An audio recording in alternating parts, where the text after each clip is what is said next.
আমরা ডেডলাইন দিয়েছিলাম গতকালকে মধ্যরাতে, সেটা শেষ হয়ে গেছে এবং সেই অস্ত্রগুলিও আমরা আজকে থেকে কিন্তু অবৈধ হয়ে গেছে। যেহেতু আমরা ডেডলাইন দিয়েছি, এর মধ্যে জমা না দিলে সরকারি আমরা নির্দেশনা জানিয়ে দিয়েছি। অনেক জায়গায় অস্ত্র ফেলে যাচ্ছে কেউ। গত মধ্যরাত থেকে একটি যৌথ অভিযান শুরু হয়েছে, যেখানে আমরা মূলত আমাদের লুণ্ঠিত অস্ত্র, মিসিং আর্মস, যেগুলি আমাদের পুলিশ বাহিনী সহ প্রিজন, এসএসএফ, অন্যান্য যে সকল বাহিনীর এই অস্ত্র লুণ্ঠিত হয়েছে, সেই অস্ত্র উদ্ধারের জন্য আমরা যৌথ অভিযান শুরু করেছি। পাশাপাশি যে লাইসেন্সকৃত অস্ত্র, যেটি বিগত 15 বছর ধরে হয়তো বিভিন্নভাবে যারা পেয়েছে, তাদেরকে আমরা মূলত একটা স্ট্রিমলাইনে আনার জন্য, যাচাই বাছাই করার জন্য। এনজিওর কিস্তি প্রথমবার বিকাশ পেমেন্ট করলেই 20 টাকা ইনস্ট্যান্ট ক্যাশব্যাক।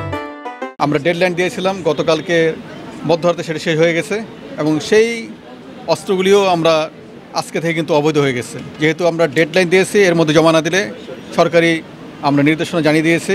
তো আমরা অনেক অস্ত্র ইতিমধ্যে পাচ্ছি, অনেক জায়গায় অস্ত্র ফেলে যাচ্ছে কেউ, অনেক জায়গায় আমরা গত রাত থেকে কিন্তু অভিযান শুরু করেছি, আপনি দেখেছেন। সেই অভিযানের একটা ইম্প্যাক্ট পড়তেছে।